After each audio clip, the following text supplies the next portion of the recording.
siapa? Allah. Hanya Allah. Ya. Coba, siapa yang bisa menebak apakah gambar yang akan Ustazah tampilkan? Tebak gambar. Siapa yang kira-kira yang berkaitan dengan hari akhir? Meteor jatuh. Apa? Siapa ya yang bisa? Apa kira-kira ya yang Ustazah akan tampilkan di tebak gambar ini? Yang berkaitan dengan hari akhir. Coba. Hari kiamat. Siapa lagi yang bisa? Coba ditebak aja. Yang berkaitan dengan hari akhir. Tsunami. Apa lagi? Bumi bertabrakan. Coba Musnah apa kira-kira? Apa yang Ustazah akan tampilkan? Yang berkaitan, apa yang ada dalam pikiran kalian? Sebuah gambar yang berkaitan dengan hari kiamat. Bumi hancur. Bumi hancur. Apa lagi? Hujan meteor. Apa lagi Halin? Wujudnya yang tidak takjub. Nah, ini gambar apa? Gambar apa ini? Trompet atau sangkakala? Sangkakala. Coba Akila, malaikat siapa yang bertugas meniup sangkakala? Akila yang mana? Akila, malaikat siapa yang bertugas meniup sangkakala? Malaikat Israfil. Malaikat siapa? Israfil. Ya, jadi ketika hari kiamat ya, itu ditandai dengan tiupan sangkakala. Ketika tiupan sangkakala ya sudah ditiupkan oleh malaikat Israfil, maka terjadilah hari kiamat. Iya. Nah, ya, macam-macam hari kiamat. Yang pertama adalah kiamat sugro. Apa itu kiamat sugro? Kiamat sugro adalah kiamat kecil atau berakhirnya sebagian kehidupan di dunia ini. Ya, jadi kiamat sugro adalah kiamat kecil atau berakhirnya sebagian kehidupan di dunia. Contoh kiamat sugro ya. Jadi di dalam Al-Qur'an dijelaskan bahwa tiap-tiap yang berjiwa akan merasakan mati. Ini adalah contoh kiamat sugro adalah kematian. Jadi kematian itu adalah salah satu contoh kiamat sugro, akan berakhirnya kehidupan bagi orang yang sudah meninggal. Ya, dia tidak bisa lagi melaksanakan ibadah aktivitasnya karena sudah berakhir kehidupan dunianya. Ya, ini kecelakaan ketika dia membawa motor, tiba-tiba ditabrak sama mobil. Akhirnya terjadilah kecelakaan dan meninggal dunia. Apalagi kiamat sugro? Banjir. Ya, perhatikan ya. Nah, banjir, rumahnya terendam banjir. Ini juga termasuk kiamat sugro. Apalagi? Nah, tsunami. Nah, siapa yang ingat ketika itu peristiwa di Aceh ya? Oh, mungkin belum lahir ya. Peristiwa di Aceh tahun 2004 itu terjadi tsunami yang menewaskan kurang lebih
manusia di hari kiamat itu sedikit amal kebaikannya, maka kelak dia akan masuk ke dalam neraka hawiyah. Wa ma adraka ma hiya. Apa itu neraka hawiyah? Narun hamiyah, yaitu api yang sangat panas. Iya. Saat terjadinya hari kiamat hanya Allah yang mengetahui. Siapa di antara kita yang tahu kapan terjadi hari kiamat? Keluarnya Dajjal. Jadi tanda-tanda kiamat kubro itu ya, tanda-tanda kiamat kubro yang pertama itu munculnya Dajjal. Dajjal. Siapa sih Dajjal itu? Dajjal itu adalah ya seorang yang pembohong yang besar. Dia mengaku menjadi Tuhan, maka sebelah kanannya itu dia buta dan lidahnya ini ada tulisan kafir. Hanya orang mukmin saja yang bisa melihat. Ya, Dajjal ini adalah seorang pembohong yang besar. Dia mengaku dirinya menjadi Tuhan. Padahal Allah itu tidak buta, tetapi Dajjal matanya buta sebelah. Ya, makanya kita dianjurkan oleh Nabi Muhammad setiap sebelum sholat kita membaca doa. Allahumma inni a'udzubika min adzabi jahannam wa min adzabil qabri wa min syarri fitnatil masiihil mahya wal mamati wa min syarri fitnatil masiihid dajjal. Iya, ya. Jadi itu doa yang diajarkan oleh Nabi agar sebelum selesai sholat kita membaca doa itu ya. Wa min syarri fitnatil masiihid dajjal. Terus apa lagi? Ya kata Nabi, hafalkanlah 10 ayat pertama dari surah Al-Kahfi ya. Nanti kamu akan cerita dari Dajjal. Jadi Dajjal ini dia akan memasuki seluruh pelosok-pelosok yang ada di dunia ini. Dimanapun tidak akan lepas dari jangkauan Dajjal. Maka kalau dengar ada Dajjal, maka hendaklah kita bersembunyi. Jangan datangin Dajjal. Karena ya Dajjal itu pengaruhnya, fitnahnya sangat luar biasa. Hanya 2 kota saja yang tidak bisa dimasuki. Apa itu? Mekah dan Madinah. Terus ya, lanjut apalagi ciri-cirinya? Keluarnya sosok makhluk yaitu Ya'juj dan Ma'juj. Ya'juj dan Ma'juj ini dia akan membuat kerusakan yang sangat besar di muka bumi ini ya. Ya'juj dan Ma'juj ini mereka sekelompok ya pasukan ya, mereka sangat banyak sekali jumlahnya. Apalagi turunnya Nabi Isa. Jadi Nabi Isa itu sekarang ada di langit ya. Nanti ketika ya sudah mau hari kiamat maka Nabi Isa akan turun ke bumi ya, seperti itu ya. Itu sudah tanda-tanda kiamat kubro ya. Lanjut, munculnya kabut dan asap. Munculnya kabut di akhir zaman ini termasuk salah satu tanda-tanda kiamat yang besar. Allah berfirman dalam Al-Quran surat Duha ayat 10 sampai ayat 11 yang artinya, maka tunggulah ketika langit membawa kabut yang nyata yang meliputi manusia. Inilah azab yang pedih ya. Ini sudah dijelaskan di dalam Al-Quran. Nah, apalagi selanjutnya tanda-tanda kiamat kubro? Terbitnya matahari dari sebelah barat. Sekarang matahari terbit dari sebelah mana? Timur. Ketika menjelang hari kiamat, matahari akan terbit di sebelah barat ya. Nah, itu sudah tanda-tanda kiamat besar. Tunggu saja, tidak lama lagi akan ditiupkan sangkakala oleh malaikat Israfil ya. Nah, sekarang ini matahari masih terbit di sebelah timur. Ketika sudah mau menjelang hari kiamat, itu matahari akan terbit di sebelah barat. Itu sudah menjelang kiamat kubro tanda-tandanya. Nah, terakhir ini ditiupnya trompet atau sangkakala ya. Nanti malaikat Israfil ya, sekarang malaikat Israfil ini lagi bersiap-siap menunggu perintah dari Allah.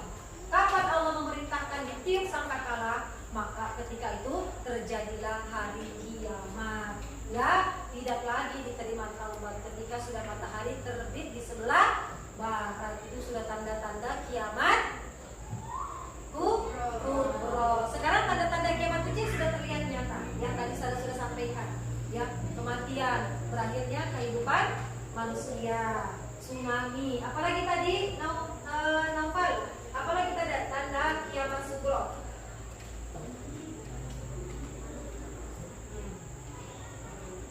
Apa?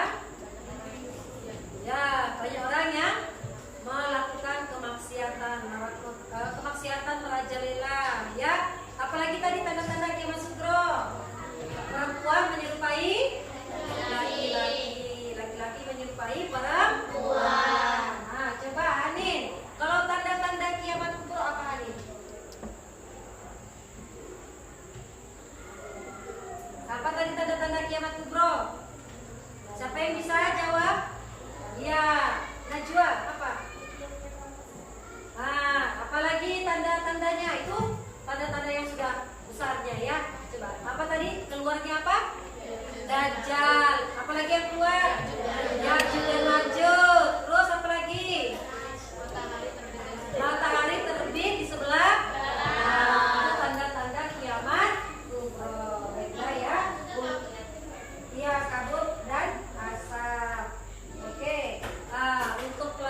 Ah,